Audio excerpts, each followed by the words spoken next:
सास बहू की ये कहानी पढ़कर आपकी आंखें सजल हो उठेंगी। अंदर से आवाज़, जिंदा हूँ माँ जी। तो फिर मेरी चाय क्यों अभी तक नहीं आई? कब से पूजा करके बैठी हुला रही हूँ। माँ जी, बहू चाय के साथ भजिया भी ले आई। सास ने कहा, तेल का खिलाकर क्या मारोगी? बहू ने कहा, ठीक है माँ जी, ले जाती हूँ। अंदर से आवाज़, जिंदा हूँ माँ जी। तो फिर मेरी चाय क्यों अभी तक नहीं आई? कब से पूजा करके बैठी हुला रही हूँ माँ जी।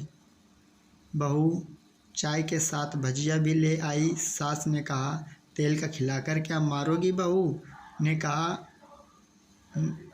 ठीक है माँ जी, ले जाती हूँ। सास ने कहा, रहने दे, अब बना दिया है तो खा लेती हूँ। सास ने भजिया उठाई और कहा, कितनी गंदी भजिया बनाई है तुमने।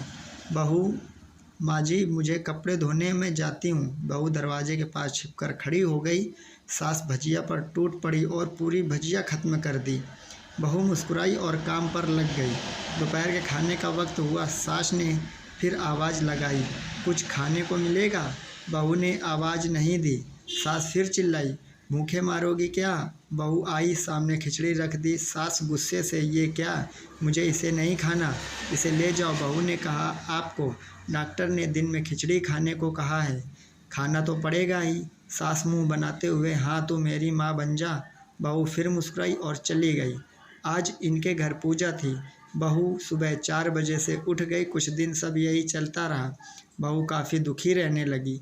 तब सास को लगा कि हमें बहू के साथ ऐसा नहीं करना चाहिए और सोचा, यह मेरी बहू नहीं, बेटी है। बहू सिसकियाँ लेते हुए फिर कमरे में चली गई। सास ने एक प्लेट उठाई और भोजन परोसा। बहू के कमरे में खुद ले गई।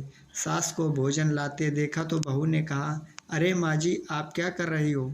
मैं खुद ले लेती। सास ने प्यार से ताने मारते हुए कहा, डर मत, इसमें जहर नहीं है, मार नहीं डालूंगी तुझे।